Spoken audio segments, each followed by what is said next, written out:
formally welcome you all to today's meeting of the Local Pension Committee. The meeting's being broadcast live to the public. Due to the current situation, all other members of the committee are joining online. So can I please ask that all officers and members remember to turn their microphones on when speaking, off when you've finished, and to put your video on for those who are online. We have got two councillors, that is Councillor Govind and Councillor Graham, who are on the telephone line. Could I, before we start, welcome Councillor Adam Clark, because he is the new member of this committee. So a warm welcome to you, Adam. Could I then move on to the first item, which is the minutes? Could I, do I understand that we have agreement of the minutes of the meeting held on the 28th of February 2020? If not, could you just indicate that there's a problem with it? Otherwise, I take it that the minutes are agreed.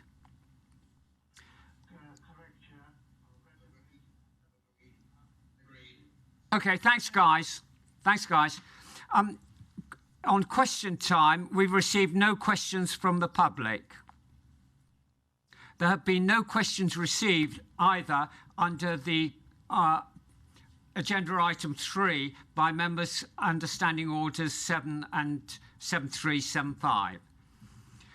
No urgent items have been given to me under 4. So could I ask members, do you have any declarations in respect of items on the agenda? No. No, Chair. No. Okay, thank you. Before we move on to consider the substantive items on the agenda, could I, as a reminder, ask members to allow officers to present their full report before seeking to ask questions? As we're all joining online, to ensure everyone has an opportunity to speak, I propose once the officers have finished presenting the item, I'll then open up for questions. To indicate that you have a question, please use the instant message function and I'll call you. Testing the audio. One at a time. Okay. To be sure everybody has... Sorry? Okay. To be sure everybody has their say, I'll be calling on members asking if you've got any further things to add. So now I'm moving on to, on your agenda, to agenda item 6, which is the LGIM market update. It's the first of the substantive items today. And we're joined by James Sparshott, Claire Payne and John Rowe from Legal and General Investment Managers, who will present their market update. This is included as part of your agenda pack, pages 12 to 32, and will also be presented on screen. So I then leave the floor to you, John. I think you're the one who's starting off. Thank you very much. Let me just get it on screen so I need to get the page numbers right, don't I? So they match up with what is on your version. James, are you able to get the presentation on screen? Yeah, present, no? Okay, all right, well, I'm gonna start at the beginning. Can you all see the slides? Yes. Yeah, perfect, okay, great. So the way I've done this is I'm gonna run through how we think about the year to date very quickly and where we are now.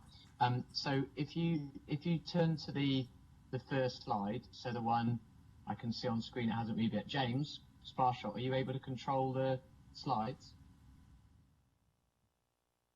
At the top of the James? slides, you should be able to take control over them.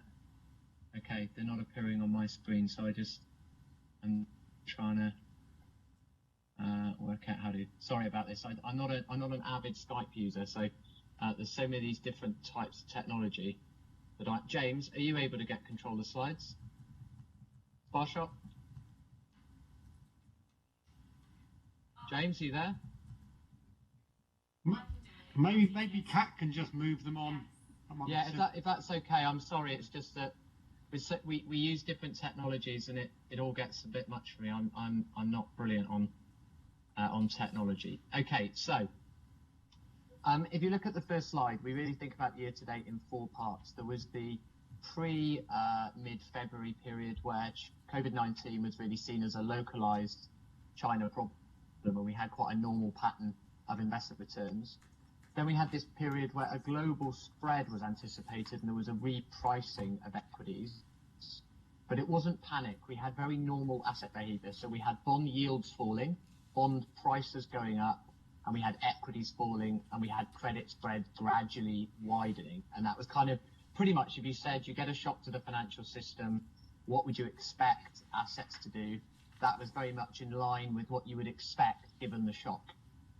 Then we had this period that was from early March until late March, which was really something very different. And being a fund manager and being at the center of the crisis and seeing the asset price movements suddenly became extremely unpredictable. So bond yields suddenly went up, whereas you would expect them to be going down in a crisis. There was clearly a lot of forced selling going on in the market, a lot of panic selling, and that period was genuinely frightening. It was frightening because there was a genuine risk to the financial system during that period. It had stopped being about COVID-19, and it had started being about forced selling of investors, particularly leveraged investors, and a genuine threat to the financial system, which ended with the action, particularly from the Fed, but also from other central banks at the end of March. But I honestly believe that if it had been allowed to go on for 1 week longer, the escalation in tension in the financial system could have been irretrievable. It was as bad as anything since 0809 and the Lehman's collapse. And it was a period where you could really see things could get out of control. So that was kind of Act 3 of this year, and that period felt very, very different from everything before it and everything after it. And then since then, we've had this kind of recovery, which has been off the back of asset prices having been beaten up a lot already, a huge amount of policy response from central banks and governments, and also some better news on the virus itself. So probably the better news has been that we're getting more comfortable that the infection rate can be controlled by largely quite limited measures, right? So a lot of people are working from home, but we are seeing more people go back to work. In China and Germany and places like that, where actually they opened up more earlier, they haven't seen many more outbreaks. And when they have seen outbreaks in China, Korea, Germany, they've been able to control those using what we call surgical strikes. So very, very targeted, which have a big impact, but only on a very limited number of people, and therefore don't have a big economic impact. So that's kind of that good news on the virus has probably been one of the factors that's led to the equity market recovery as well. So that's really how this is, for me, a very good visualization of really the 4 different acts of the year so far. And for anyone who's interested, our Elgin blog has a blog by Martin Dietz, who's at the bottom there, that goes through those 4 acts in a bit more detail. So then we get on to asset price movements themselves on the next slide. So the one with the next slide, and we've got the drawdown period and the recovery period. So the drawdown period on the x-axis is saying how much assets fell up to the 23rd of March, and then the y-axis, the vertical axis, is saying how much they recovered. And so it's been a very well-behaved recovery. Things that sold off the most have recovered the most, and effectively we've just seen a big swing back to kind of mid-single digit losses year to date. So if you had a diversified portfolio year to date, then your investment return now is probably somewhere between 0 and -5. Those kinds of numbers is what you'd see in a cross-asset diversified portfolio at this stage. Moving on to the equity market and where we see things going from here. So So the earnings fall that we're going to see looks like it's going to be around 25%. So 25% lower earnings for companies in 2020 versus 2019. But markets are clearly looking through that and relying on a fast recovery in 2021, supported by this extremely loose monetary and fiscal policy stance. There is a second scenario, which our kind of central outcome is probably between the two scenarios of what's currently being priced, which is a kind of 20-25% earnings drop and a sharp rebound, and a second scenario where there is a bigger earnings hit and a slower recovery. Now, the big determinant between which of those two scenarios we witness is really the amount of economic scarring that comes from COVID-19. So it's not about COVID-19 itself, it's about the spillover that has in business hiring decisions on consumer confidence over the next 6 to 12 months. So if everyone goes back to spending, and if companies anticipate everyone will go back to spending, you get very limited amounts of economic scarring.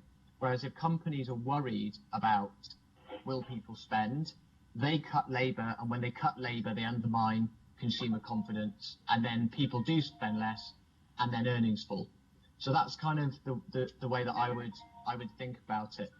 I don't know where that noise is coming from, but so that's the way I would think about it. It's all down to the amount of economic scarring from here. It's also worth noticing on the graph on the right-hand side how much better US equities have done than other markets. In a large part, that's a reflection of the very large technology weight in the S&P. So technology stocks, as you know, have done extremely well as a result of the shift to greater use of technology, which people don't expect to be reversed. And off the back of that, the S&P has outperformed a lot versus other regions. So when people talk about equities, they often talk about the S&P because it's the biggest equity market.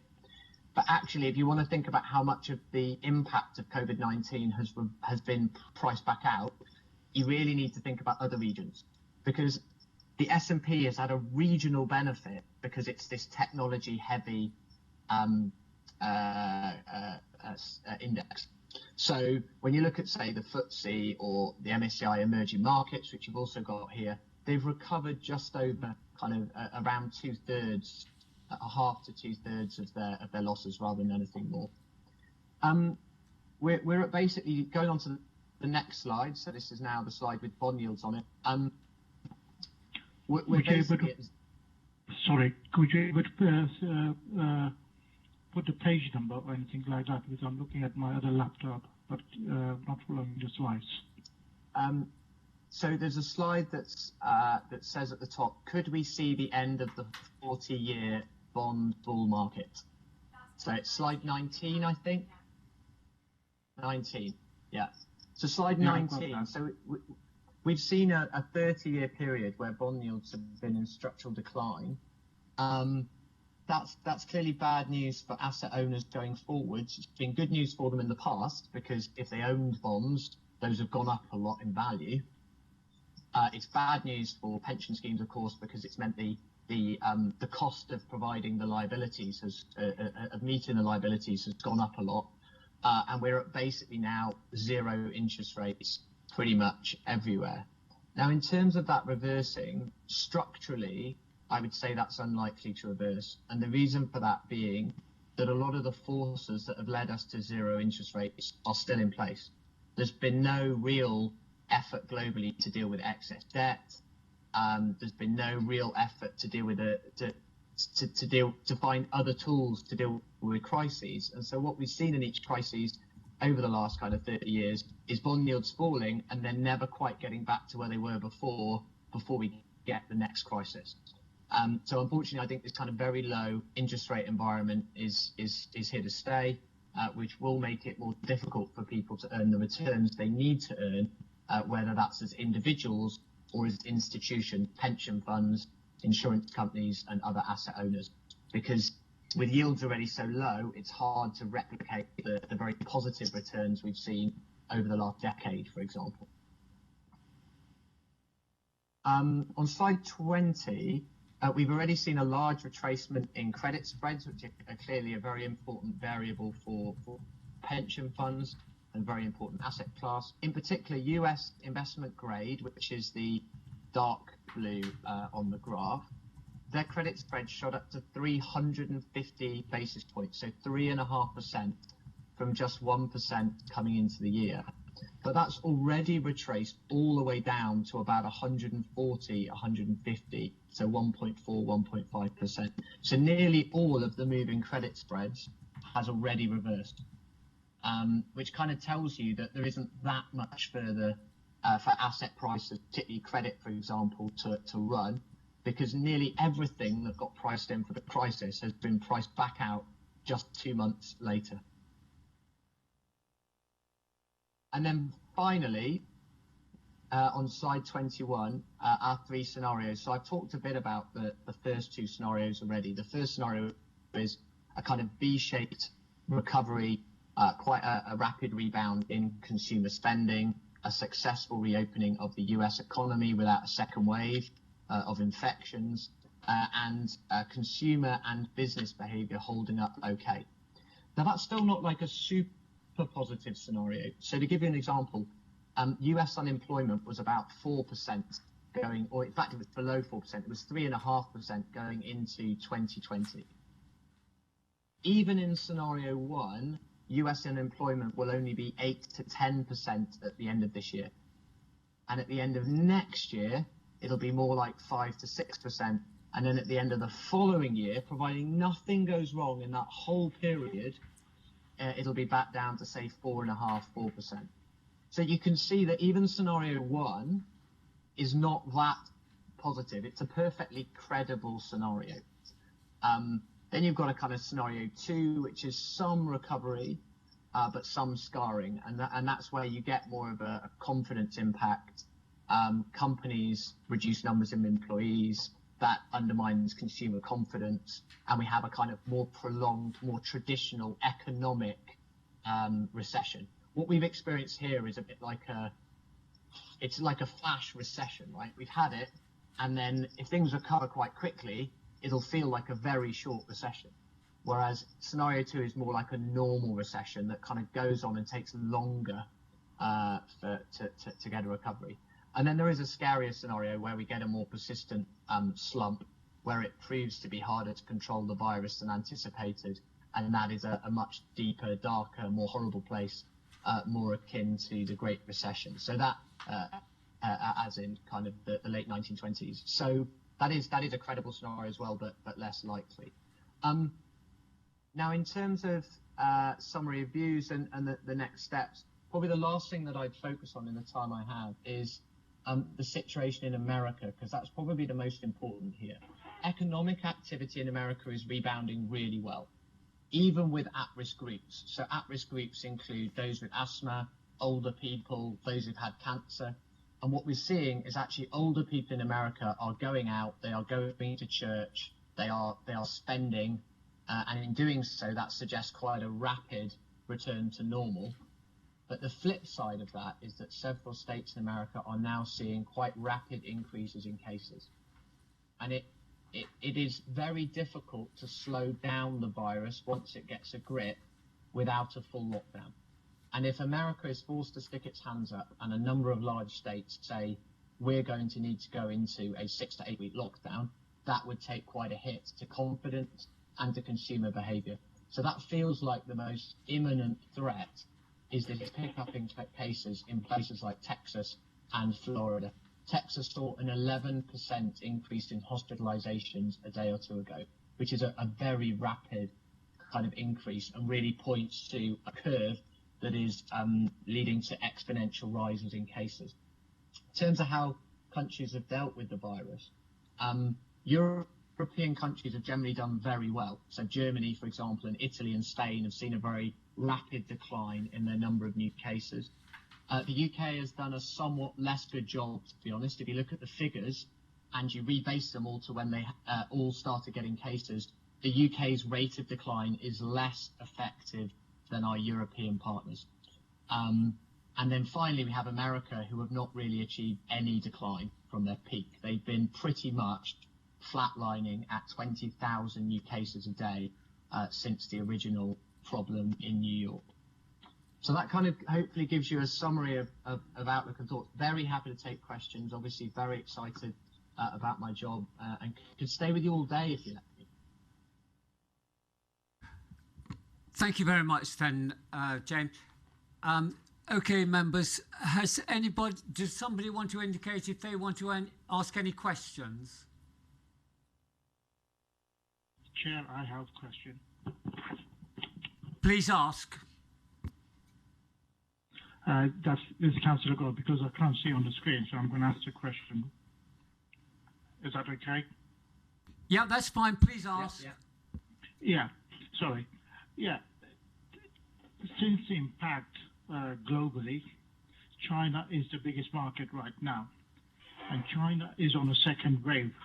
How would that affect our investment to the China, the far countries?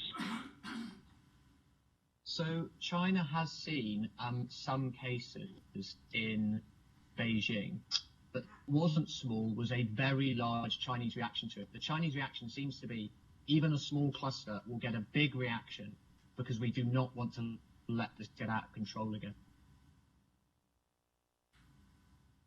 Okay, thank you, Chair. Thank you very much for that answer. Yeah, I'm happy with that. Okay, Chris, I understand you have a question. Yes, yeah, thank you. In terms of the three scenarios you outlined, the kind of the middle one, the 50% chance scenario to kind of some recovery, some scarring. I just wonder what you think that means for unemployment in the UK in terms of kind of figures. Because some of the figures I've seen in the press are kind of fairly large and fairly kind of rapid increases in unemployment. So yes, in the UK, we came from a similar starting point to the US, which was we had kind of multi-decade low levels of unemployment going into the crisis. And actually, Brexit, this is a time when an area where Brexit can help, because actually Brexit to a degree reduces the supply of labour by reducing the access from the European market into the UK labour market. But you'd still be looking at kind of those kind of high single digit to 10% unemployment rate potentially. So very similar to the US. The how high, you'd be at the top end of that range going into this year. So we'd be talking about something like 10% unemployment, and then not a rapid recovery in that unemployment in the following year. So they are very big numbers. A lot of this is going to come down to what non-COVID impacted companies choose to do. So let's just take a random company. So if you're a medium-sized company who's always worked a certain way, and all of a sudden you've embraced technology and you've realized that you don't need surveyors to go out to wherever, it can all be done remotely, and this saves 20% of the time, and therefore you need 20% less surveyors, say. And it's how much of that kind of restructuring we see in the areas that are not directly impacted by COVID-19 that will be crucial to the outcome we see.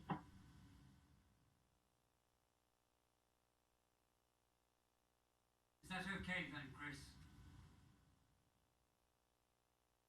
Yeah, that's great. Could you just the 10% figure you mentioned in terms of millions?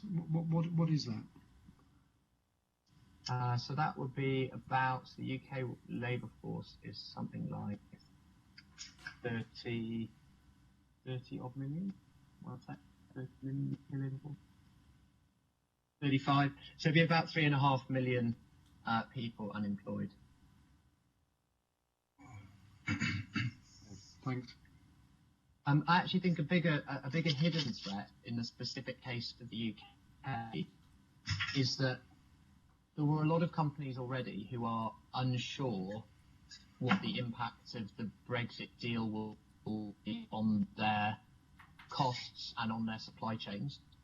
The combination of that and the COVID-19 shock runs the risk of accelerating the restructure of those supply chains.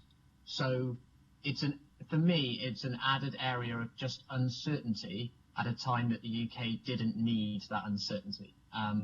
Because if you're already teetering on the edge of, do we stick with the current supply lines, or do we change them, and do we wait and do we not? This could just be enough to say, well, actually, we've got a 6-month hiatus now anyway, so let's just crack on with the process. And I am somewhat concerned that the combination of COVID-19 and the timing is just very unfortunate for people making investment decisions in the UK. Okay, Tom, you had a question. Yeah, thanks for the presentation. It's hard to imagine a worse scenario, really, but the only thing I would say is, presumably, we've got about 1,220 million invested, which is invested over a period of time, and the yields on that will not be as severely impacted as somebody investing now, because the market has recovered. But where I see the difficulty is going forward, trying to invest to get some sort of yield to be able to meet the liabilities of the pension fund. What would your comment? I mean, you really can't do anything about that. We are where we are. The interest rates are virtually at zero, and yields are very, very poor. I personally can't see what you can do to change that. Have you got any comment on that? Yeah, so I do, and I have some positive comments and also a kind of tale of caution, if you like. So I think there will be a lot of fund managers in particular who will be coming up with ideas to try and solve these problems, and some of those might come with quite high costs and fees. And personally, I'd be very careful about complex ideas that claim to be silver bullets that come with high fees, because I think that is a recipe for problems. Where I think there's an opportunity is when I look at local government pension scheme asset allocations, I do think there are things that can be done. There are missing asset classes that can improve the risk-adjusted return.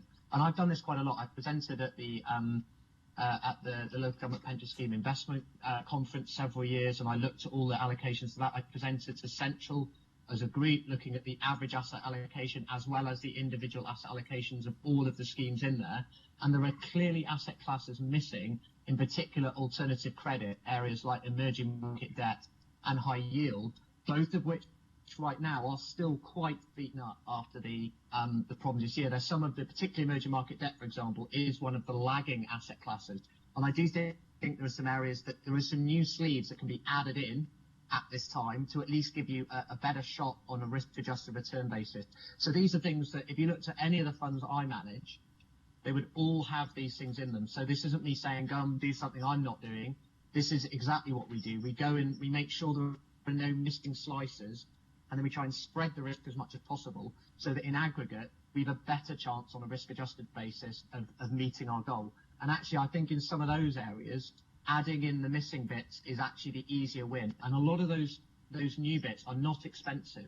These are not, emerging market debt is not a particularly expensive thing to invest in. Neither is listed infrastructure, listed global real estate. And these are actually quite good diversifiers, in my opinion.